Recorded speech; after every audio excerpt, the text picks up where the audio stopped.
All right, Nuggets fans, welcome back into Pickaxe and Roll, brought to you by good friends here at Mile High Sports. I am your host, Ryan Blackburn, NBA Blackburn on Twitter, part of the Mile High Sports Podcast Network. If you are wondering if you're watching this on YouTube and I'm wearing the same shirt, that's because it's the same day. It's still Monday night here as I try to record some content in advance for you. I wanted to kind of condense some of this down and, as I mentioned on the last show, just try to get some stuff out there in advance, making sure that I'm doing things while I'm fresh and then getting the break that I think that I need, but still wanted to be able to put some stuff out there for you.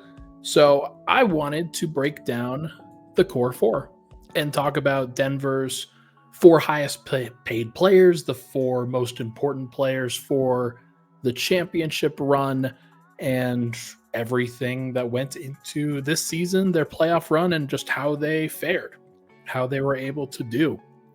I think it's a valuable conversation in terms of, I think, contextualizing what exactly happened, what you're going to be looking back upon over the course of these next few weeks, few months, and what the Nuggets are going to have to do over the course of this time in order to figure out what the next step is for them. So let's contextualize this thing. Let's talk about this and go into the details. Please hit that like button, hit that subscribe button. Would really, really appreciate it. If you like these kinds of videos, then I would love to do more of them for you. If you don't like it and you'd rather talk to me live, totally understand, but just wanted to make sure that I at least got something out there for you. So let's get into it. On the playoffs, I'm going to go through the numbers for Nikola Jokic, then Jamal Murray, then Aaron Gordon, then Michael Porter in this first segment. And then I'm going to, in the second segment, ask a simple question. Is this still championship caliber? Is this still a group that you can kind of believe in for the playoffs? And if the answer is yes, then great. If the answer is no, then what? So let's get into it now. Let's start with Jokic. On the playoffs, 26.2 points, 12.7 rebounds, 8.0 assists, 2.0 steals. 49% from the field is pretty low. That's actually 48.9%. 38% from three is pretty reasonable, but he shot a pretty low 2-point percentage, only 52.8% from two, as a result of all of the, I would say, attention that was being paid to him. Some of it is his like, things that he could have done better, I think. Some of it is kind of out of his control because of the way that the Nuggets roster and rotation was designed, without a lot of spacing, without a lot of interior help for him. Opposing teams were able to collapse on him on a consistent basis, and Denver couldn't make them pay on a consistent basis with outside shooting. But Jokic's efficiency wasn't great on the entire playoffs. He was, from a advanced stats perspective, I wanted to pull up, is the EFG percentage was only a 53.9. Usually it's a lot higher for Jokic than that. And then the true shooting percentage for him in the playoffs, 58.7. Usually your centers are way higher than that, but usually your centers aren't having to take sombor shuffles and fight through contact for 10-foot floaters and things like that. So Jokic is in a very unique place here. But the PER was down, the box plus minus was down, the turnover percentage was relatively high. Usage rate actually kind of lower than I think a lot of people would expect, only 28.2. And the reason for that was because so many teams were in, like, the Clippers did a little bit of this, but mostly the Thunder did what the Lakers did, and they denied him the ball. The best way to defend Jokic is to not let him catch the ball. And Alex Caruso employed that beautifully in Game 7. And the Thunder as a team did a good job when they were fighting for position with Jokic, when they're on the high side, of trying to deny him as often as possible. And if he did catch the ball, then two guys were going to rotate to him on a consistent basis. And that made things very difficult for him. So how did he handle it? Grade wise, I think I'd give Jokic like a B minus on the playoffs. He had some fantastic moments. And to be clear, like his defense was great in these playoffs. That is something that completely went under the radar for a lot of people nationally, but the only reason the Nuggets were in a lot of these games was because of their defense, and the only reason they were able to play defense was because Jokic amped it up. Like he helped out a lot of what the other Nuggets were able to do. Michael Porter's not a great individual defender. Um, Jamal Murray's not a great individual defender. Russell Westbrook was fine. He was good. Aaron Gordon was great until he got hurt. Christian Brown was good, but he needed some help in some ways. And Jokic was able to use his brain in order to, I think, kind of account for the fact that hey, he's not the fastest guy out there, but he's big, he's smart, has great hands, and he did a great job of using all that to his advantage while playing at a very high effort level throughout the vast majority of the playoffs. So I give him a lot of credit on that end of the spectrum. Last year, I thought was his worst playoffs defensively, kind of his prime. This year was his best. I thought he was even better than 2023, which is crazy to say because he was great in 2023. So B minus. The offense wasn't where it needed to be from what you would expect from the best player in the world, but also the circumstance. I think it's understandable why. Jamal Murray, talking about where offense didn't need to be, 21.8 points per game, 5.2 assists per game, 4.9 rebounds, 1.2 steals, zero point 0.8 blocks. He was active on the defensive end. That's pretty clear. I think he had more holes in his game defensively than Jokic did specifically. He had some really high peaks, and I thought he was a big reason why they won Game 3 against the Thunder, and then also stepped up against Kawhi Leonard in a lot of that series. So he does deserve some credit for that. But overall, the offense, it didn't stand out as the right level for Jamal to get to. 21.8 is okay. There were open opportunities that he had on a consistent basis. He shot 44% from the field, 35% from three, 87.5% from the free throw line.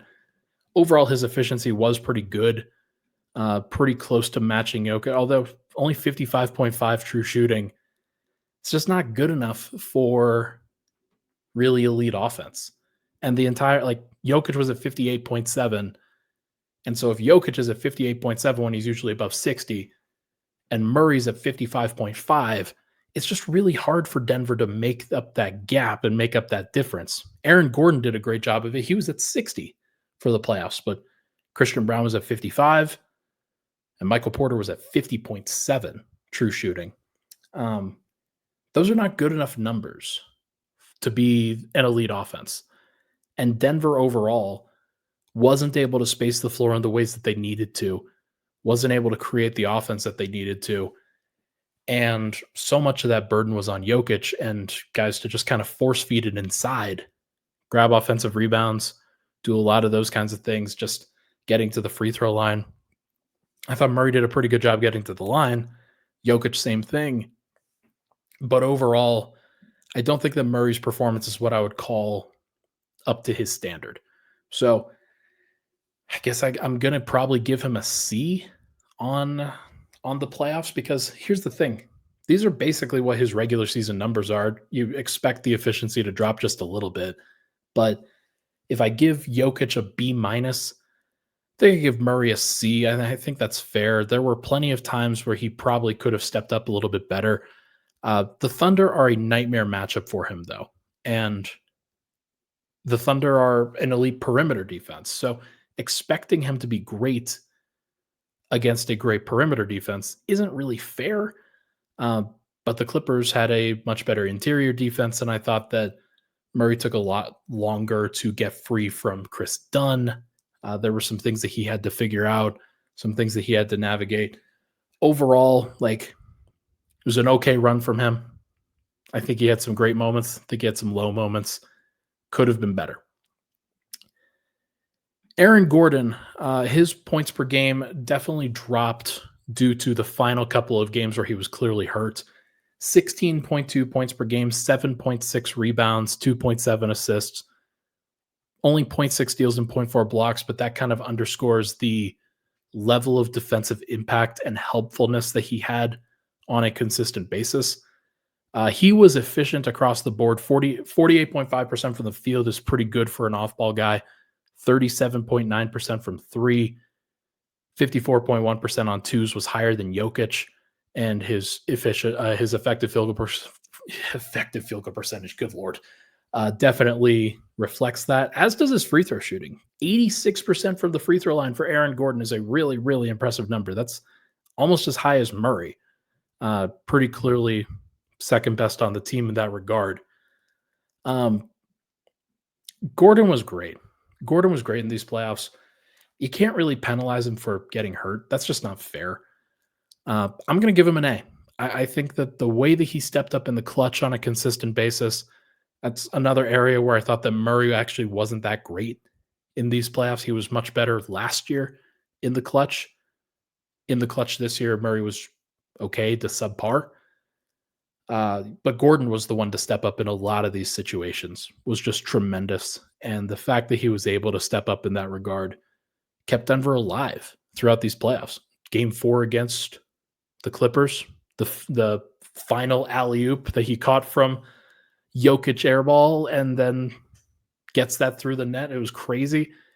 And then game 1 against OKC and game 3 against OKC hits clutch threes in both situations and just continue to make clutch plays throughout. So I give him plenty of credit. Like, he did exactly what he was asked to do. Stepped up and defended Kawhi Leonard, held down Jalen Williams for much of the playoffs until he got hurt, and then Jalen Williams got free in game 7.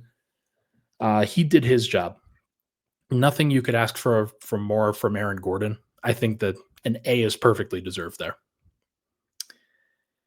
And now we get to the difficult one, which was Michael Porter. The numbers are not pretty for Mike. 9.1 points per game. He attempted on average 8.6 shots per game. 39% from the field, 34% from three, 46% on twos. And that's one where, like, obviously the shoulder injury definitely impacted him when it comes to bodying other people, but he played pretty soft. And obviously the shoulder is a big reason why, but I'm still having trouble kind of separating out what was going to happen because he faced an elite physical perimeter-oriented defense versus what was impacted by the shoulder in both of these, because he played 2 games that were healthy. Games 1 and 2, got injured at the end of game 2 against the Clippers. So he played 12 games with an AC joint sprain. So, like, how hard can you go in terms of a grade for him? Is this just an NA, not applicable? Is this an incomplete? 5.5 rebounds per game, 0.6 assists. The playmaking that he had displayed earlier in the season really fell back to earth in the second half of the regular season. And then there's just no way that he could use his left hand to the playoffs. So it's tough, man. Like, I don't know exactly what to do with him in this case. But the fact is he's a shooter and he shot poorly. He just shot poorly in this, like, certainly in the OKC series. The Clippers series, he was actually pretty solid. OKC, he just wasn't able to do anything. They had so many guys that they could throw at him. And I think that a lot of that, the hope was that he would get a little bit better from a physical perspective, from an athleticism perspective, a health perspective as the series went along. But rather than really be able to amp it up and help the team more, it felt like his role just reduced on a consistent basis. I want to go to him and find his game logs real quick because I think it's important to underscore this. In the Clipper series, by points, 3, 15, 7, 17, 14, 5, 15. Very impressive that he was able to even be in double digits in 4 of those 7 games. In the next series, 2, 8, 21, His awesome game 3 performance deserves a ton of credit for that. 3, 2, 10, 6. Like the 10-point performance was lauded by people, but that's not the bar that Michael Porter has set for himself. And it shouldn't be the bar that anybody else sets for him either. Like he was in the double digits in 6 of the 14 games from a scoring perspective. And it's not like he didn't shoot enough. There were plenty of games like he went 1 of 8, 2 of 10, 7 of 10, 1 of 7, 1 of 7, 4 of 9, 3 of 8. Just not effective enough in this series. His final 4 games from a three-point shooting perspective, 0 of 5, 0 of 5, 2 of 5, 0 of 4. So he just didn't shoot well enough for a guy that it has to be the shooter. And I'm still having trouble evaluating and how much to penalize him for it. So if you were to force me to give him a grade, I have to give him like a D minus, like a D or a D minus, because this was obviously not part of the plan. And while there's, of course, I have sympathy and I have context and understanding, yeah, Porter, and expecting him to be able to step up and do that is not fair. Like it's not fair at all. So a lot of this is just contextual. Be like, yeah, kind of a lost playoffs for Mike because he could not move his arm. And now the goal is to figure out what his role should be going forward for the Nuggets and whether this core is still championship caliber. And I don't know the answer to either. So when we come back, we're going to try to flesh that out. What should Michael Porter's role be for this team going forward? And what can the Nuggets do to figure out whether this group that won a championship already is still championship caliber? We'll be right back here on Pickaxe and Roll.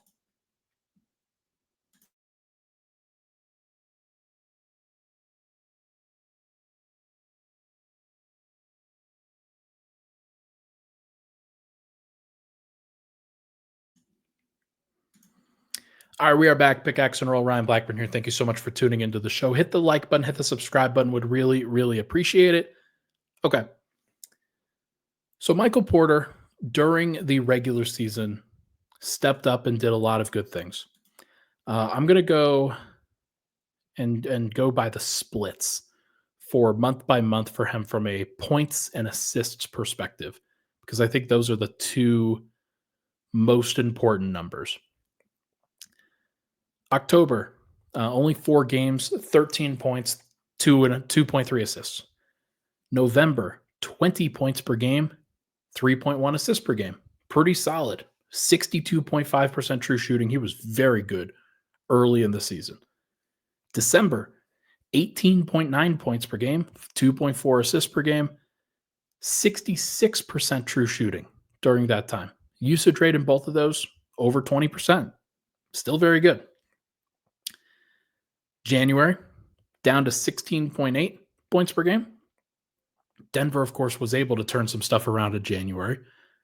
1.2 assists per game during that month. That was a full 17 games for Mike, but still 63.2% true shooting. February, this was right before he hurt his hamstring / back. It was a very ambiguous injury that he had. Those things might be connected. 22 points, 9.4 rebounds, 2.2 assists, 60.9% true shooting on 23.6% usage. Really impressive stuff. Now, the beginning of February was against a whole bunch of teams that weren't very good. Like they played the Pelicans multiple times. They played the Blazers multiple times. They played Charlotte. They played Phoenix. There's a lot of games that, and like I guess that's February, so I think that's counting the Lakers game as well. But either way, Michael Porter was fantastic that month. He was fantastic. And then in March, not as good. 16.6 points, 2.2 assists, 58.8% true shooting, 18.7% usage. Took a little bit of a step back, but nothing too crazy. but his plus minus was way lower. In the previous ones, he was +8, +6, +9, +12. This month he was -4.7. Denver not playing as well. And then in April, kind of got back to where he needed to be from an efficiency standpoint. 62.2% true shooting, but it was not because of 3-point percentage. He was only shooting 34% because of that, but he got to the free throw line and he got to the cup. And that was helpful, of course. So Denver, they got a pretty solid season for Michael Porter Jr. overall. 18.2 points per game, 2.1 assists per game. Those don't sound like crazy numbers to people, but those are pretty good third option scorer stats, like during a regular season. If Jokic is your MVP, if he's putting up crazy numbers, and if Murray is putting up the kind of 21, 6, and 5 numbers that he usually puts up, 18 points, 7 rebounds, 2 assists per game, 61.7% true shooting, which is what he averaged. That's pretty good. That's good enough. The problem is that he was entirely augmented by Jokic. And when you are entirely set up by Jokic, it's tough to figure out exactly how good you are. And the Nuggets have had this problem, and other teams, frankly, have had this problem when they are signing opposing Nuggets. Like, how much of their impact was determined by playing next to Nikola Jokic? And the answer is probably there's some things that are good, there's some things that are bad. Like Malik Beasley figured out how to be a great sixth man for a team like Detroit. And he was very helpful for Minnesota. Very helpful. Lots of these teams he has been very good for. Or at least good enough that he's carved out a role in the league. Can Michael Porter do the same thing as a starter for another team? I think so. But I also know that he's not the all-star that many thought that he could be. He is merely solid. He's merely good. And so when you're merely good and your contract is now $38 million for next year and $41 million in the final year after that, you start to look around at the core and you start to look around at what Denver can actually change when they're trying to figure out what they could do to get better. You realize, and can you replace what Mike does from a scoring perspective, from a rebounding perspective, from a spacing perspective, things like that, with some cheaper players? And the answer is probably yes. And it's one of the reasons why Denver's kind of in a pickle here, because if they were to decide to break things up, teams aren't going to be lining up for Michael Porter, I don't think. Now, they might be. I might be wrong about that. But with the injury that he just suffered, with the back injuries and the hamstring stuff that he was dealing with, his medical history is not going to be very good. Teams are going to be taking a chance on Michael Porter, especially kind of leaving Nikola Jokic. And so I'm just very interested to see what the evaluation is from Nuggets fans. There's a lot of Nuggets fans that very much believe in Michael Porter and believe what he does and what he has consistently provided. 2 years ago, they won a championship. Last year, they fell up short, but Porter was great in the first round of that series. Not so good in the second round, where faced an elite perimeter defense. And then this year, he gets hurt heading into the playoffs in a very fluke accident. Like nothing that was like he could have happened to anybody. Like that could have happened to Gordon. It could have happened to Murray. Could have happened to Jokic. But it happened to Porter. And he has to deal with that. And he had to deal with the ramifications of that, unfortunately. So I do have sympathy for that and think that there's still things to worry about with that. But if there is a pivot point that the Nuggets can make to kind of get with the modern times, and if there's a player that opposing teams could probably talk themselves into and say, hey, in a modern NBA where three-point shooting is really important and having versatile forwards is really important, having Michael Porter on your team wouldn't be the worst thing in the world for a lot of these teams, like Detroit, Orlando, Toronto, Chicago, these teams, and that I think could absolutely talk themselves into the idea of having an 18-point per game scorer who's 40% from three and can absolutely space the floor for your stars. So Is it a championship move for those teams? Maybe not. Is it a get better move? Maybe. And so there are folks that I've talked to that think that Michael Porter's not tradable. There are folks that I've talked to that think that he is. I don't know what the answer is. I'm not a part of those conversations with the Nuggets front office. So we'll see what happens. But if there was a pivot point for Denver, Murray's contract is a tough one. There are teams that would definitely talk about it. But I kind of think that if Denver was to make a move, you're not really trading Murray. You're obviously not trading Jokic. And you're probably not trading Gordon either, based off of how he's played, based off of his connection to Jokic and to Denver's group. So I think that's if you kind of have to go down the line there. If your team, and I talked about this in the last episode, if you're up a creek from a financial and asset standpoint, then maybe you have to make some tough decisions with your core group and the only 4 guys that actually make money.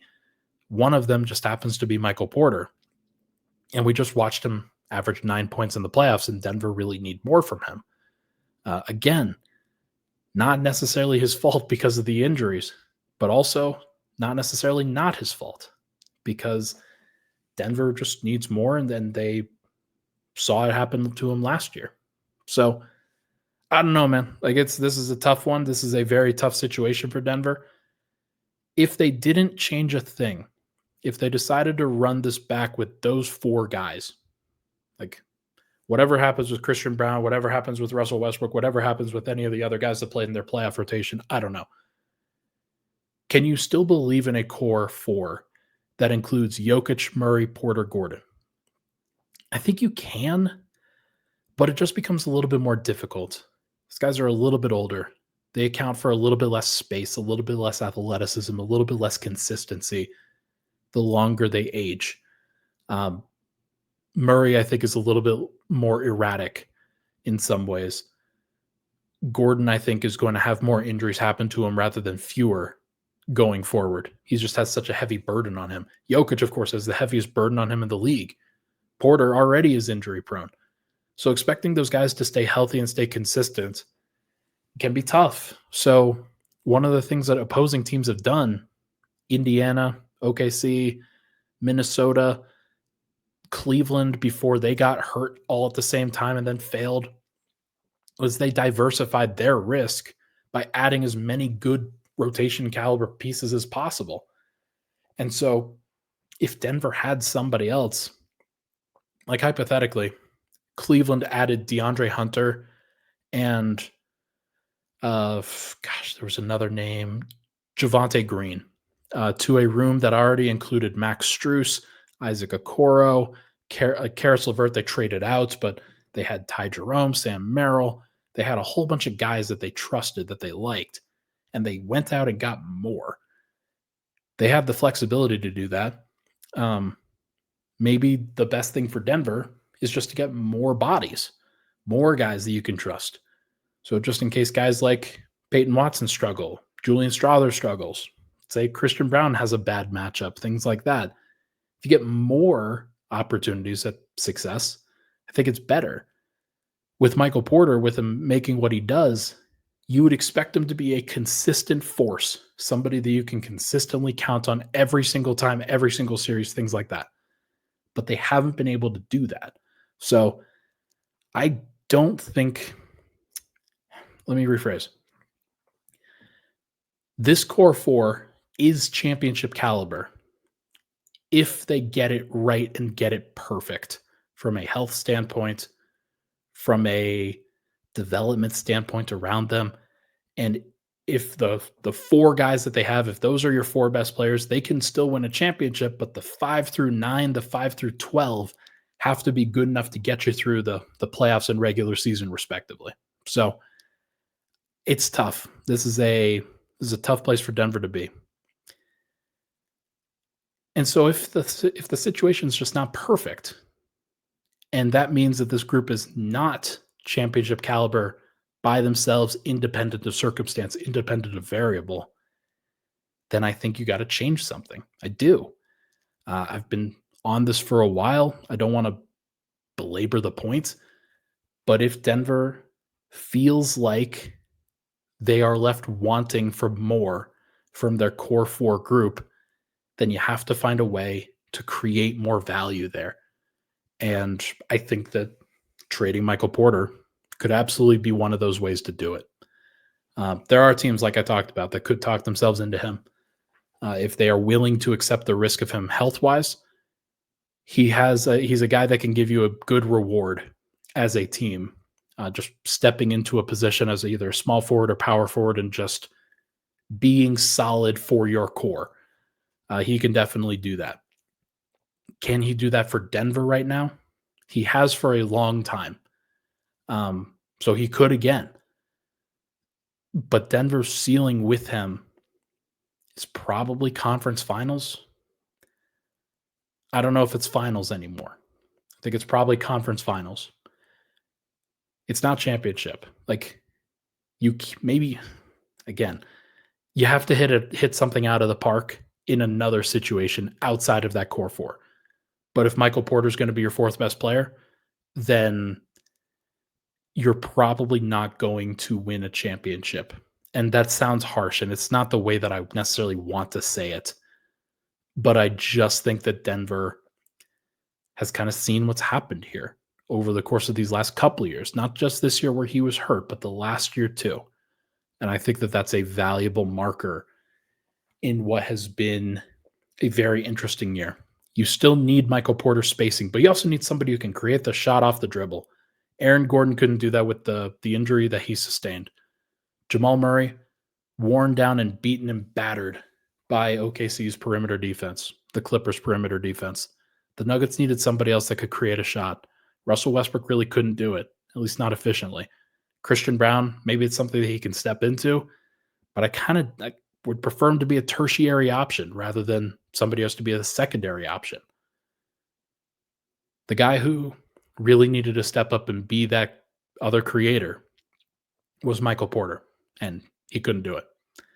Again, partially because of injury, partially because of skill set. So it sucks. It's not what people want to hear, but I do think that it's important to hear. And Denver, I think at this point, needs to be honest with themselves about stuff like this, because if they're not honest and they just try to run it back and kind of decide that this isn't a problem and it becomes a problem later next year, then you'll be hearing a lot of the same stuff from me, and I'll be probably making a stink about it. So I think that they need to make a change. Maybe I'm in the minority, but I think that they need to make a change, and it might need to be to the core four. That's too bad. All right, folks, I think that is going to do it for this episode of Pickaxe and Roll, brought to you by our good friends here at Mile High Sports. Thank you so much for tuning into the show. I know that, again, this is a recording. It's from a little bit earlier in the week. I'll have another one coming out on Friday, so make sure to check that one out as well. Thank you so much for tuning in. Hit that like button, hit that subscribe button on the way out, and let me know down in the comments what you want me to talk about next. I'll talk to you guys very, very soon.